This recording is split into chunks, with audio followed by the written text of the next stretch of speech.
오늘 만민이 기도하는 집이라는 제목으로 함께 하나님의 은혜의 말씀 나누겠습니다. 마가는 복음서를 기록하면서 참 다양한 그러한 기록의 형태를 우리에게 주고 있습니다. 특별히 마가가 즐겨 사용하는 것이 두 개의 이야기를 가지고 하나의 중심 주제를 드러내는 것이지요.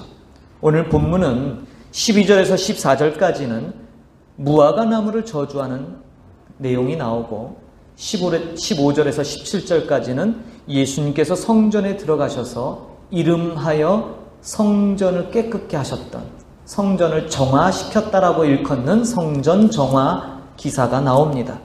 그리고 이에 대한 반응 18절에 대제사장들과 서기관들의 반응에 대한 이야기가 본문을 구성하고 있죠. 어려운 듯 보이지만 핵심은 하나입니다. 도대체 우리는 어떤 믿음을 가져야 하는가이죠.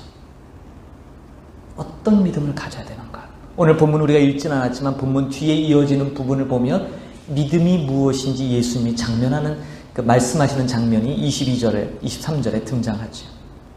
어떤 믿음을 가져야 하는가? 무화과 나무에 비유하여서 말씀하시는 이 예수님의 의도, 그리고 성전에 들어가셔서 매매하는 자들의 상을 엎으셨던 그 예수님의 퍼포먼스는 과연 무엇을 드러내기 위함인가? 오늘 함께 이 두 가지 사건을 통해서 예수님의 의도하신 바 그 중심의 의미들을 우리의 삶에 적용해 보겠습니다. 오늘 본문의 시작을 보니까 이튿날이라는 표현이 나옵니다. 마가는 참 이런 표현을 잘 써요. 이튿날. 도대체 그러면 전날 무엇을 하셨을까? 바로 예루살렘 입성했던, 호산나 찬양을 부르며 무리들이 예수님을 환영했던 그 엄청난 예루살렘 입성의 그 요란함이 지난 그 다음 날이죠. 베단이라는 곳에서 묵으셨던 주님께서 집을 나셔서 행하신 일이 이 무화과 나무를 저주하는 일이에요. 어떤 이들은 이 본문을 가지고 정말 예수님께서 육신의 배고픔을 참지 못해서 뭔가 먹을 것을 구했는데 없는 그 무화과 나무를 보며 저주하셨다라고 그런 해석을 하는 사람들도 종종 있습니다. 과연 그럴까요? 우리나라의 70년대를 회상하시는 분들이 좀 계시죠? 1974년에 우리나라에 아주 걸출한 가수 한 명이 등장합니다. 다 아실 거예요. 한대수라는 분이죠. 미국에서 반전운동과 히피 문화를 경험하고 한국에 들어온 가수예요. 당시 우리나라 정서는요, 외국 노래를 번역해서 이렇게 부르든 세시봉 이런 거 했던 그런 시대죠. 전부 번안곡들을 불렀던. 그런데 이분은 그렇게 하지 않고 직접 노래를 작곡해서 직접 노래를 불러요. 그런데 이 한대수 가수의 노래들이 대부분 금지곡이 됩니다. 이분의 1집 앨범에 이런 노래가 있어요. 물 좀 주소. 기억하십니까? 한대수의 물 좀 주소. 여러분, 물 달래는데 왜 이게 금지곡이 됩니까? 우리나라 정서 때문에 그래요. 그 당시의 정세가 74년도 그리고 유신 정권이 이루어지고 있을 때 민주화에 대한 열망. 이 가사 내용만 봐도 일반인들보다 정부가 더 그 의미를 제대로 이해했어요. 물 좀 달라는 이 갈증, 물에 대한 갈증을 이 민주화에 대한 이것으로 투영시킨 거지. 그래서 금지곡이에요. 대다수 노래가 다 금지됐어요. 정말 목말라서 물 달라는데 한 18년 됐네요. 만 18년? 2002년 한일 월드컵 때 엄청났지요. 지금만 또 생각해도 막 가슴이 흥분되는 엄청난 시절을 보냈지요. 그때 우리 국가대표팀이 16강에 진출을 합니다. 굉장한 일이잖아요. 한 번도 16강에 간 적이 없는데 16강에 진출해서 언론사들이 당시 감독에게 인터뷰를 하죠. 거스 히딩크에게 인터뷰를 합니다. 그때 이 16강 진출을 딱 하고서 히딩크가 아주 유명한 아주 길이길이 남을 만한 말을 하죠. 뭐라고 합니까? 소감을 묻는데 나는 아직 배고프다 그랬어요. 히딩크가. 나는 아직 배고프대요. 여러분 그 이야기를 대서특필하고 TV에서 그 방송 나올 때 누구도 그 이야기를 히딩크 감독이 밥을 안 먹어서 배가 고프다고 이해한 사람 아무도 없어요. 그 얘기를 들으면서 전부 하나같이 그 승리에 대한 그 배고픔, 이제 시작이라는 거예요. 다 그렇게 알아들었어요. 그런데 왜 오늘 본문에 예수님께서 무화과나무를 보시며 시장하신지라 이 문구를 보면서는 한 번도 왜 그렇게 여기지 않았느냐 이 말이죠. 그저 육신의 배고픔 때문에 예수님이 먹을거리를 못 구해서 무화과나무를 저주한 것처럼 그건가요? 13절을 보면 멀리서 잎사귀 있는 한 무화과나무를 예수님이 응시하십니다. 그리고 혹 그 나무에 무엇이 있을까요? 가셔서 보신즉 잎사귀 외에는 아무것도 없음을 발견합니다. 그리고 성경은 친절히 아직 무화과의 열매의 때가 아니다라고 기록합니다. 그런데도 예수님이 무화과나무를 저주하시죠. 우리가 놓치는 문구가 하나 있어요. 12절의 맨 마지막 시장하신지라. 히딩크가 외쳤던 나는 아직 배고프다라고 하는 그 반어법과 동일한 표현이죠. 도대체 유대인들에게 무화과나무는 무엇을 상징하기에 예수님은 이 무화과나무를 보며 저주하셨을까? 결론부터 말씀드리자면 무화과나무는 죄가 없어요. 무화과나무는 아무 잘못이 없어요. 유대 랍비들은 에덴 동산에서 아담과 하와가 범죄한 후 그들의 벌거벗음을 가리기 위해서 무화과나무 잎으로 치마를 만들어 가렸음을 그들은 기억합니다. 이때 이 무화과나무가 바로 선악을 알게 하는 나무라고 랍비들은 인식했어요. 선악을 알게 하는 나무, 곧 이 나무는 지식의 나무지요. 무화과나무는 곧 선악을 알게 하는 나무로 인식되었고 이것은 곧 지식을 가리키기도 하고 율법을 가리키는 상징이 되었어요. 놀라운 사실은 예수님 시대에 이 상징, 이 개념이 모든 이들이 알고 있었던 개념이란 사실이에요. 여러분 그거 아십니까? 예루살렘 성전 자체가 무화과나무의 궁극적 상징이었어요. 이것이 바로 이어지는 예수님께서 성전에 들어가서 그것을 깨끗게 매매하는 자들의 상을 엎었던 사건과 연결되는 접점이에요. 다시 무화과나무 이야기를 보겠습니다. 예수님께서 멀리서 무화과나무를 보셨어요. 멀리서 마치 유대인들, 율법을 지키는 바리새인들과 경건한 자들을 바라보셨던 것처럼요. 여러분 우리는 무엇이 우리의 신앙을 좋게 보이게 하는지 너무너무 잘 알고 있어요. 예배 잘 드리고 또 교회 일에 적극 참여하고 하나님 앞에 열심히 헌금도 하고 어떤 경건의 모양을 갖추면 우리 스스로 좋은 신앙인이 되어졌던 것처럼 그렇게 여기지요. 마치 유대인들처럼요. 그런데 주님은 이러한 모습을 마치 잎만 무성한 무화과나무처럼 취급하신다 이 말이에요. 여러분 무화과나무는 사실 5번 정도 무화과 열매를 맺습니다. 그러나 첫 번째 맺는 열매는 상품 가치가 없기 때문에 이 농부들이, 주인들이 따지 않아요. 가난한 자들을 위한 양식이에요. 그저 가난한 자들이 그거 따서 먹도록 내버려 두죠. 2번째, 3번째 이후에 열리는 무화과만이 상품성이 있어요. 성경은 아직 그 열매, 첫 열매, 파게라고 합니다. 파게, 이 무화과, 벳박에 들어보셨지요? 파게의 마을, 무화과의 마을이죠. 예수님이 잠을 자셨던 베다니의 바로 옆 동네가 벳박이에요. 파게라 불리는 이 첫 열매는 가난한 자들의 식량이었죠. 그런데 성경은 때가 아니라는 거예요. 아직 열매 맺을 때가 아니래요. 이것은 굉장히 의도적인 기록이에요. 여러분 때가 아니라라는 말은 2가지로 해석할 수 있죠. 하나는 아직 안 됐다라는 뜻, 또 하나는 뭐예요? 이미 지났다라는 뜻도 해당돼요. 이스라엘은 과거 유대교라는 이 유일신 하나님 신앙을 믿는 나라로서 모든 종교의 중심, 성전이 그들의 희망이었어요. 그러나 예수님이 눈에 비친 유대인들은 아무런 열매 없는 것처럼 아무런 변화도 이루지 못해 그런 민족으로 그렇게 보였고 사실이 그랬죠. 어쩌면 이 무화과나무의 열매 없음을 인하여 그 무화과나무를 저주하신 이것은 일종의 심판과 같아요. 왜냐하면 예수님이 말씀하신 이 문구를 보시면 그게 정확하게 드러나요. 14절에 보니까 예수님께서 이제부터 영원토록 사람이 내게서 열매를 따 먹지 못하리라 라고 무화과나무를 향하여 말씀해요. 재밌죠? 말도 못하는 무화과나무를 향해서. 근데 이 문구가 뭐냐면 일종의 명령이에요. 일종의 판결문이에요. 이런 거죠. 재판장이 당신은 이러이러한 죄를 지었으니 이제 몇 년형에 구형합니다 라고 재판장이 언도하는 것 같은 그런 판결이에요. 일종의 심판이죠. 근데 여러분, 과연 심판이 꼭 나쁜 걸까요? 이 저주를 앓고는 이 심판이 과연 나쁜 걸까요?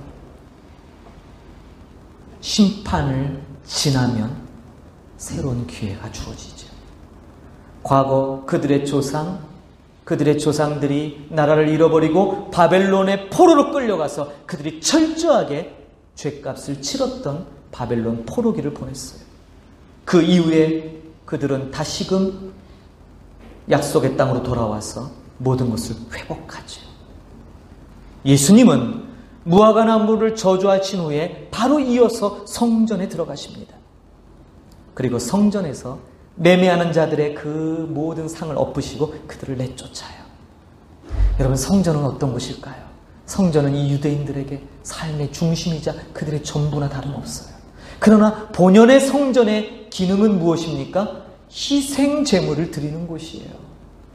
희생제물. 백성들이 제물을 갖고 와서 그 짐승에게 자신의 죄를 전가시키고 하나님 앞에 속죄를 구하는 곳, 그것이 성전이지요. 그렇기 때문에 제물이 중요해요.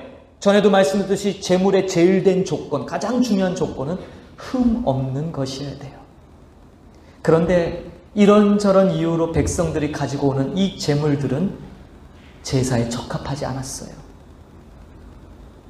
73가지, 73가지에 달하는 조건에 합격해야 흠없는 제물이 돼요.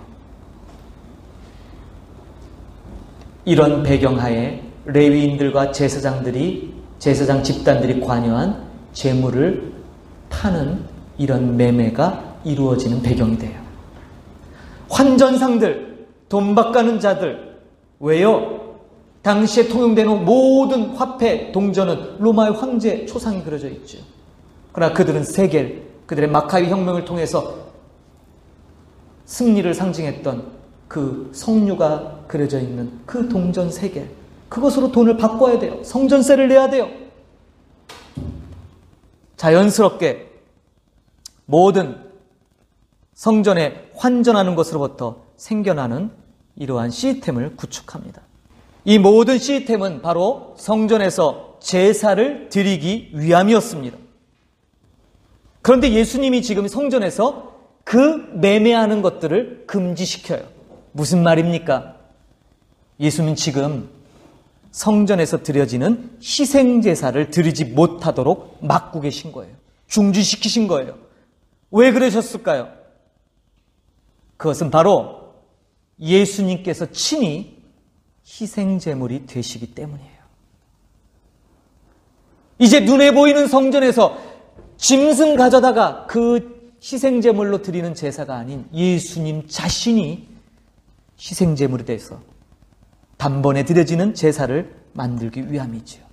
여러분, 이 대속의 은총, 사실 우리는 오늘날 제물을 이끌고 교회에 나오지 않습니다. 여러분 한번 생각해 보세요. 지금 이 자리에 여러분들이 양, 염소, 소, 비둘기 이런 것 가지고 나와야 한다면 완전히 이 예배는 동물농장이 따로 없을 거예요. 우리는 이제 예수 그리스도의 대속의 은총을 힘입어서 너무나 간편하고 깔끔하게 예배를 드리게 되었습니다. 그러다 보니 우리의 예배가 너무나 가벼운 예배가 되어버렸죠. 디트리트 본 회포 목사님이 이러한 것을 값싼 은혜라고 정의했어요. 예수님을 통해 주어지는 이 대속의 은총이 값싼 은혜입니까? 그저 주님으로부터 주어지는 구원만을 소유하고 싶어서 우리의 몫의 십자가는 내팽개친 채 그렇게 너무도 쉽게 얻어지는 구원을 갈구하고 있는 건 아닌가요? 오늘 본문에서 성전을 정화하는 이 장면을 볼 때 저와 여러분의 신앙을 우리가 이 속에서 발견해야 돼요.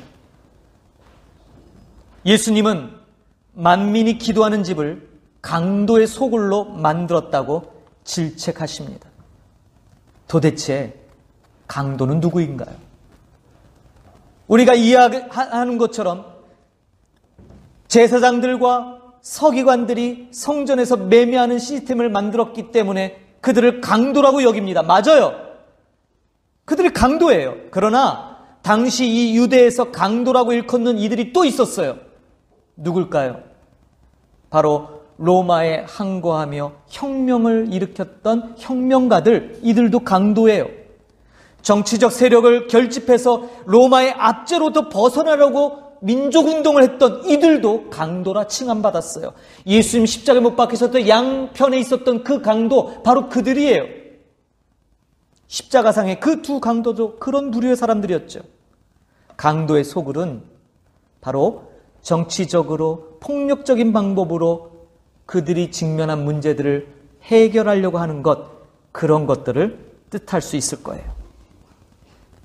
그런 의미에서 지금도 우리는 하나님의 집을 강도의 소굴로 만들고 있습니다.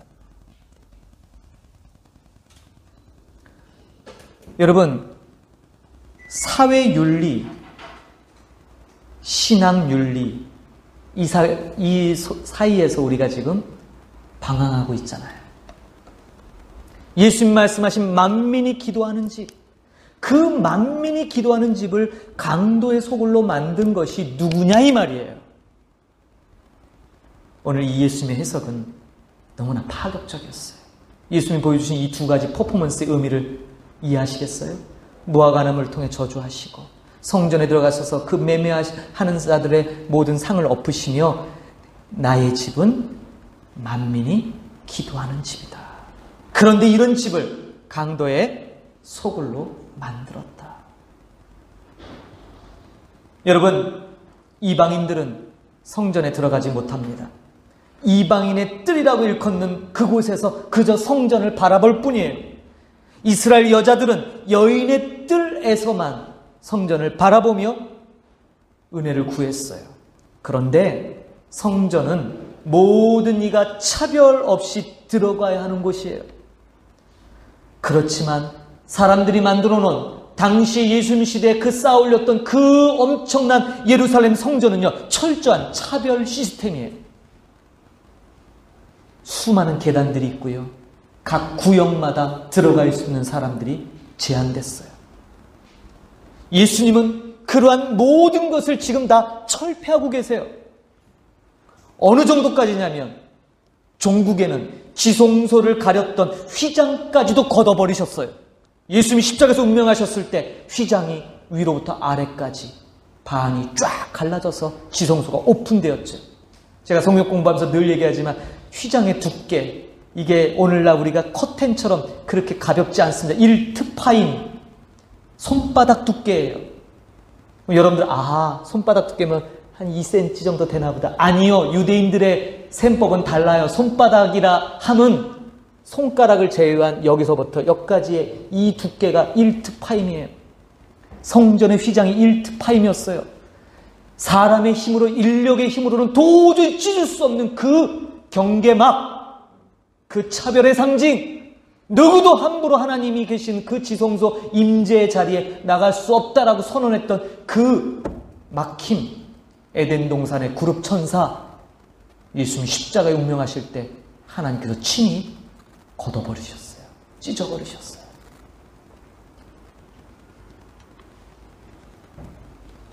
이러한 예수님의 퍼포먼스를 보고 있으면서 마음이 불편한 자들이 있었죠. 그들이 18절에 나오는 사람들이에요. 대제사장들, 서기관들, 경건하다 일컫는 사람들. 결국 그들은 이러한 예수님의 퍼포먼스를 보며 그 예수를 어떻게 죽일까 논의합니다. 사랑하는 성도 여러분, 예수님께서 무화과나무의 열매 없음과 성전을 강도의 소굴로 만들어버린 이 선민, 택한 받은 이 이스라엘, 그 유대 민족을 바라보시며 당신이 이 땅에 오심, 그리고 친히 희생제물이 되시어 모든 차별을 철폐하고 우리에게 구원의 복되고 값비싼 은총을 선사하시기 위해 지금 위험을 무릅쓰고 이런 퍼포먼스를 하고 계신 거예요. 보이시나요? 이 예수님의 마음이? 성전은 만민이 기도하는 집입니다. 여기서 만민이라 함은 그 어떤 이데올로기나 편가르기가 무용지물이 되는 개념이에요. 교회만큼은 만민이 기도하는 집이 되어야 될 줄 믿습니다. 여러분, 책임과 복을 남용하면 하나님께서 반드시 심판하십니다. 유대인을 선택하신 것은 그들이 무언가 잘해서가 아니라 하나님의 절대 주권하에 선택받은 것이에요. 그런데 이스라엘은 그 선택을 특권으로 바꾸었지요. 선택받았다는 선민의식으로 성전에 굴림해왔던 그 유대인들, 오늘날 교회가 세상에 굴림하듯이 지나왔던 그 지난 날들을 우리는 회상하게 돼요. 우리 주님이 어떻게 교회를 바라보셨을까? 만민이란 이 말은 누구도 배제되지 않아야 되는 것을 전제합니다. 그러므로 만민이 기도하는 집이라는 이 문구만을 우리는 띄워서 교회마다 붙였고 집집마다 그것을 하나의 슬로건처럼 했지만 그 뒤에 이어지는 만민이 기도하는 집을 강도의 소굴로 만들었다라는 이 어마한 주님의 외침은 슬쩍 외면해버렸던 우리의 신앙을 또 우리는 여과없이 보게 됩니다. 오늘 예수님의 이 두 가지 퍼포먼스를 통해 참된 성전의 의미와 만민이 기도하는 집, 교회의 참된 모습을 생각해 봅니다. 사랑하는 성도 여러분, 교회의 회복을 위해 기도하십시다. 잎이 무성한 무화과나무를 보시고 또 화려한 성전의 모습을 보시며 탄식하셨던 예수님의 그 가르침, 그 외침을 우리 마음에 새겨야 될 줄 믿습니다. 교회가 만민이 기도하는 집, 주님이 꿈꾸셨던 그 온전한 하나님의 나라, 하나님의 뜻이 이루어지는 그런 교회로 다시 회복되어야 될 줄 믿습니다. 그럼 오늘 이 말씀의 의미는 이제 저와 여러분에게 주어지는 하나님의 엄중한 메시지인 것입니다. 저와 여러분의 삶 가운데, 여러분 아까도 말씀드렸지만 고린도전서 3장 16절에 보니까 우리가 주님이 거하시는 거룩한 성전입니다.